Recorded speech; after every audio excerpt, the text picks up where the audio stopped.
அனைவருக்கும் வணக்கம். இந்த பதிவில் நம்ம எதை பற்றி பார்க்க போகிறோன்னு தெரிஞ்சுக்கிறதுக்கு முன்னாடி மறக்காமல் நம்ம சேனலை சப்ஸ்கிரைப் பண்ணிக்கோங்க. கூடவே பெல் பட்டனையும் கிளிக் பண்ணிவிட்டு ஆளுங்கிற ஆப்ஷனை கொடுத்துட்டிங்கன்னா நான் போடுற வீடியோக்கள் எல்லாமே மிஸ் ஆகாமல் நோட்டிஃபிகேஷனில் வந்துடும். இந்த பதிவு ரொம்ப ரொம்ப முக்கியமான பதிவு அப்படின்னே சொல்லலாங்க.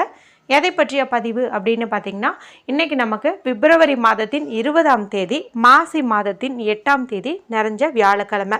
இந்த வியாழக்கிழமை அப்படிங்கிறது பொன்னையும் பொருளையும் தருகின்ற குபேரருக்கும் மங்கள வாழ்வை அள்ளி தருகின்ற குரு பகவானுக்கும் உரிய ஒரு நாளாக கருதப்படுது. பொதுவாகவே வியாழக்கிழமை நாளில் பணம் சேருவதற்கு நகை சேருவதற்கெல்லாம் நம்ம செய்யக்கூடிய சின்ன சின்ன பரிகாரங்களுக்கும் நமக்கு நிச்சயமாக பலன் கிடைக்கும் அப்படின்னே சொல்லலாம். இதில் கூடுதல் விசேஷம் சேர்க்கும் விதமாக மாசி மாதத்திற்குண்டான தேய்பிறை அஷ்டமி திதியானது இன்றைக்கி இருக்கிறது ரொம்ப சிறப்பு அப்படின்னே சொல்லலாம். இந்த தேய்பிறை அஷ்டமி திதியானது இன்று காலை 8:04 இருந்து நாளை காலை 9:40 வரைக்கும் இருக்குது. இப்போ நீங்கள் கோவிலுக்கு போகிற மாதிரி இருந்துச்சு அப்படிங்கும்போது இன்று மாலை 5 மணியிலிருந்து நீங்கள் கோவிலுக்கு தாராளமாக போயிட்டு வரலாம். இந்த நாளில் தான் அபிஷேகம் அர்ச்சனைகள் எல்லாமே நடக்கும். ஏன்னா காலபைரவருக்கு மாலை நேர வழிபாடு அப்படிங்கிறது உகந்ததுன்னு சொல்லுவாங்க. மேலும் ராகுகால பூஜை ரொம்ப ரொம்ப சிறப்பு அப்படின்னு சொல்லுவாங்க. யாருடைய வாழ்க்கையிலெல்லாம் தீர்க்கவே முடியாத கடன் பிரச்சனை, தீராத நோய், மனக்குழப்பம், யம பயம், பில்லி சூன்யம், எதிரி தொல்லை இது போலவெல்லாம் இருக்கோ அவங்கெல்லாம் இந்த தேய்பிறை அஷ்டமினால் கெட்டியாக பிடிச்சிக்கிட்டீங்க அப்படிங்கும்போது உங்களுடைய வாழ்க்கையை மேஜிக் போட்ட மாதிரி மாறும் அப்படின்னே சொல்லலாம். ஏற்கனவே இந்த நாளில் ஒரே ஒரு எலுமிச்சம்பழத்தை ஒரு குறிப்பிட்ட முறையில் ஒரு குறிப்பிட்ட இடத்துல வைப்பதன் மூலமாக நம்மளுடைய அத்தனை விதமான பிரச்சனைகளும் தீரும் என்பது குறித்தும், இன்றைக்கி கோவிலுக்கு போகிற மாதிரி இருந்தால் ஒரு குறிப்பிட்ட பொருளை மட்டும் நீங்கள் வாங்கிட்டு போய் கொடுங்கன்னு சொல்லியும் ஒரு பதிவு நேற்று இரவு வீடியோவில் போட்டிருந்தாங்க. இது வரைக்கும் அந்த வீடியோ பார்க்காம இருந்தீங்க அப்படிங்கும்போது இந்த வீடியோ முடியும் போது வரக்கூடிய எண்டு ஸ்க்ரீனில் அதனுடைய லிங்க்கை நான் கொடுக்குறேன். மறக்காமல் செக் பண்ணி பாருங்கள். இந்த பதிவில் நம்ம எதை பற்றி பார்க்க போகிறோம் அப்படின்னு பார்த்திங்கன்னா, நம்மளுடைய அத்தனை விதமான பிரச்சனைகளும், அதுவும் குறிப்பாக இந்த கடன் பிரச்சனை இருக்குது இல்லையா, இந்த கடன் பிரச்சனையை முற்றிலுமாக நீக்கக்கூடிய ஒரு எளிய தாந்திரிக பரிகாரம் குறித்து தான் நான் இப்போ உங்களுக்கு சொல்ல போகிறேன். இன்றைக்கி வெறும் தேய்பிறை அஷ்டமி திதி மட்டும் இல்லைங்க.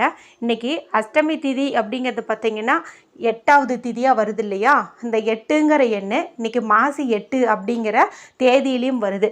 எப்போதுமே இதுபோல் அந்த திதியும் அந்த திதிக்குண்டான நம்பரும் அந்த தேதியிலையோ மாதத்துலேயோ இருக்குது அப்படிங்கும்போது அது ரொம்ப ரொம்ப சிறப்பான ஒரு சேர்க்கை கொண்ட நாளாக எடுத்துக்கிட்டு செய்ய வேண்டிய பூஜைகளையும் வழிபாட்டுகளையும் நம்ம எளிய முறையில் பண்ணோம் அப்படிங்கும்போதுமே நமக்கு நல்ல ரிசல்ட் கொடுத்துரும். தீராத கடன் பிரச்சனையில் சிக்கி இருக்கிறவங்கெல்லாம் இப்போ நான் சொல்லக்கூடிய இந்த பரிகாரத்தை செய்வதன் மூலமாக நிச்சயமாக உங்களுடைய கடன் பிரச்சனை தீரும் அளவுக்கு ஏதாவது ஒரு அதிசயம் மிராக்கள் நடக்கும் அப்படின்னே சொல்லலாம்.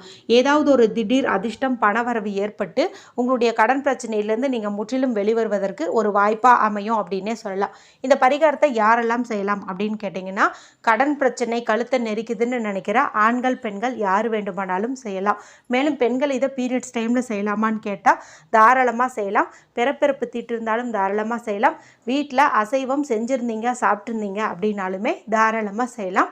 மேலும் கணவருக்கு தான் கடன் பிரச்சனை இருக்குது, அவர் இது போல் பரிகாரமெல்லாம் செய்ய மாட்டார், ஆனால் மனைவியாகிய நான் செய்யலாமா அப்படின்னு கேட்டிங்கன்னா நீங்கள் தாராளமாக செய்யலாம். அதில் ஒரு சின்ன ட்ரிக் மட்டும் இருக்குது, அது இந்த வீடியோ பார்க்கும்போது நீங்கள் புரிஞ்சுக்குவீங்க. சரி, இந்த பரிகாரத்தை எந்த நேரத்தில் செய்யணும், தேவையான பொருட்கள் என்ன அப்படின்னு பார்த்தரலாம். இந்த பரிகாரத்தை நீங்கள் இரவு தூங்கும்போது தான் செய்யணும். தூங்கும்போது உங்களுடைய மனசு நல்லா ரிலாக்ஸாக இருக்கும்.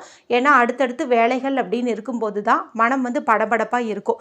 எந்த வேலையும் இல்லை, அடுத்து தூக்கம் தான் அப்படிங்கும்போது ஆட்டோமேட்டிக்காகவே ரிலாக்ஸ் ஆகிரும். அந்த மாதிரி சமயத்தில் நீங்கள் இந்த பரிகாரத்தை செய்யுங்க. எல்லா வேலையும் முடிச்சுக்கோங்க.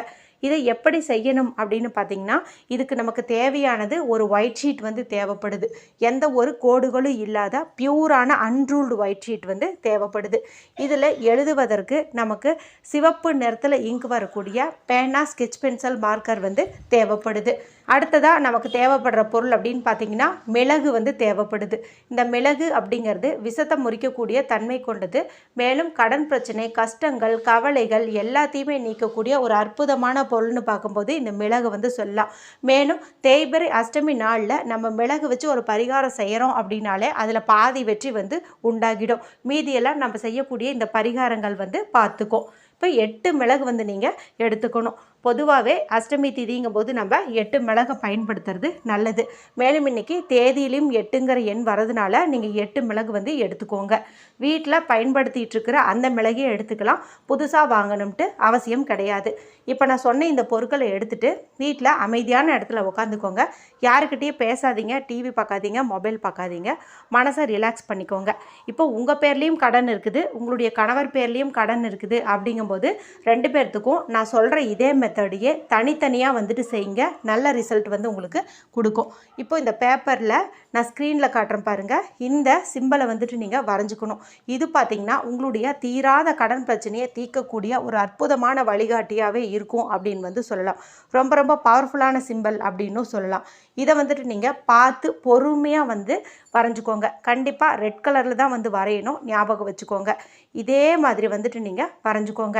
இப்போ 2-3 பேர்த்துக்கு கடன் இருக்குதுன்னா 2-3 சீட்டு தனியாக எடுத்துகிட்டு இதே சிம்பிளையே வந்துட்டு நீங்கள் வரைஞ்சிக்கோங்க. அடுத்ததாக இந்த பேப்பரில் 8 மிளகு வந்து நீங்கள் வைக்கணும். ஒவ்வொரு மிளகாக நீங்கள் பொறுமையாக வந்து வைக்கணும். இந்த மிளகை வைக்கிறதுக்கு முன்னாடி உங்களுடைய இடது கையில் வந்து இந்த மிளகை வச்சுக்கோங்க. உங்களுடைய வாய்ப்பகுதியை அந்த மிளகு கிட்ட கொண்டு போயிட்டு உங்களுக்கு இருக்கக்கூடிய அத்தனை விதமான கஷ்டங்களையும் கடன்களையும் இந்த மிளகு கிட்ட வந்து சொல்லுங்கள். எப்போதுமே பாசிட்டிவாக தான் பேசணும், பாசிட்டிவாக தான் நினைக்கணும்னு சொல்லுவேன். ஆனால் இந்த விஷயத்தில் நீங்கள் வந்துட்டு உங்களுடைய பிரச்சனைகள் எல்லாத்தையுமே இந்த மிளகு கிட்ட சொல்லலாம். எனக்கு வந்து இப்படி 10 லட்சம் கடன் இருக்குது, இந்த கடன் பிரச்சனை நீங்கணும், எனக்கு தீராத நோய் இருக்குது, இந்த நோய் வந்து நீங்கணும், எனக்கு இத்தனை கஷ்டங்கள் இருக்குது, இதெல்லாம் நீங்கணும் அப்படின்னு வந்துட்டு இந்த மிளகு கிட்ட உங்களுடைய வாய்ப்பகுதியை கொண்டு போயிட்டு நீங்கள் சொல்லுங்கள்.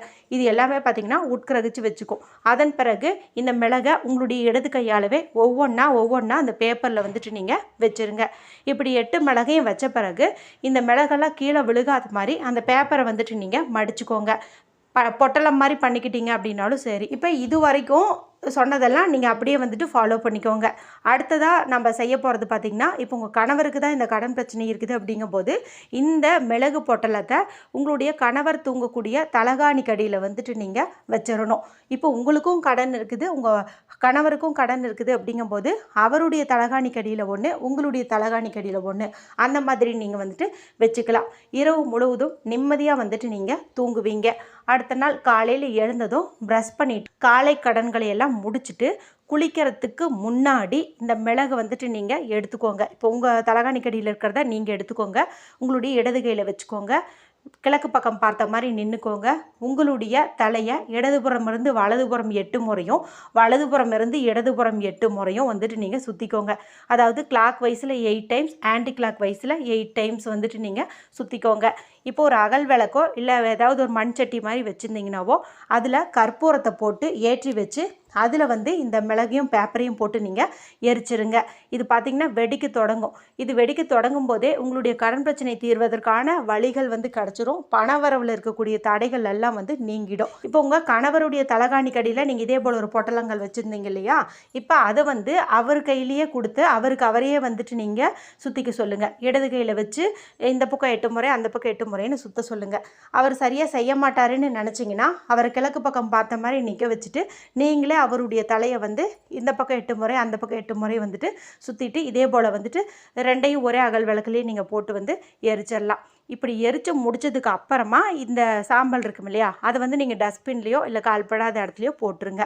இப்படி செஞ்சு முடித்ததுக்கு அப்புறமா தான் நீங்கள் குளிக்கவே போகணும். அதனால் முடிஞ்ச அளவுக்கு ஞாபகமாக குளிக்கிறதுக்கு முன்னாடியே நீங்கள் இதை வந்துட்டு செஞ்சுருங்க.